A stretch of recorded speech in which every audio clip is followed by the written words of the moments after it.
X has begun charging a subscription price for new users to post. The IRS is testing a free TurboTax alternative. And a Van Gogh-inspired Pokémon card is no longer available in the gift shop after chaos broke out. That's why we can't have nice things. It's Wednesday, October 18th, and this is Engadget Today, the latest tech news with a touch of tranquility for your morning. There has been a lot of speculation swirling around X's plan to charge new users $1 a year for the service formerly known as Twitter. The company shares details about a new subscription called Not a Bot that it's currently testing in New Zealand and the Philippines.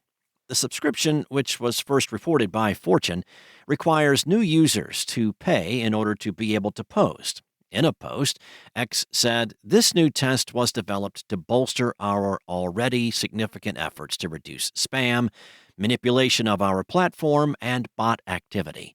This will evaluate a potentially powerful measure to help us combat bots and spammers on X while balancing platform accessibility with the small fee amount."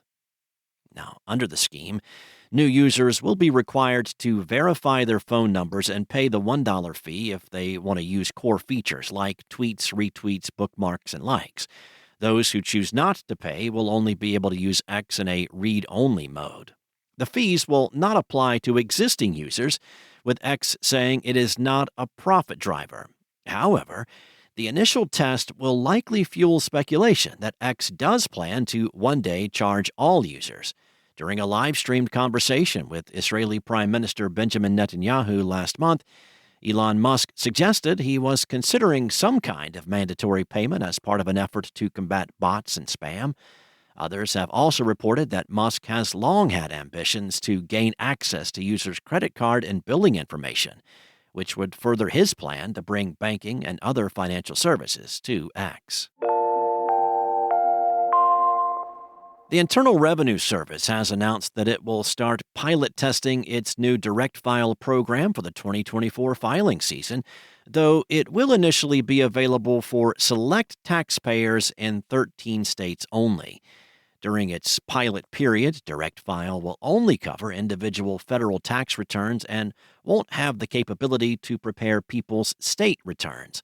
That's why 9 out of the 13 states testing it, such as Alaska, Florida, New Hampshire, Nevada, South Dakota, Tennessee, Texas, Washington, and Wyoming, don't levy state income taxes.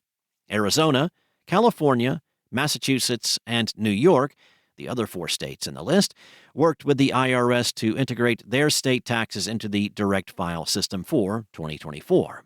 The IRS says it invited all states to join the pilot program, but not all of them were in a position to participate at this time.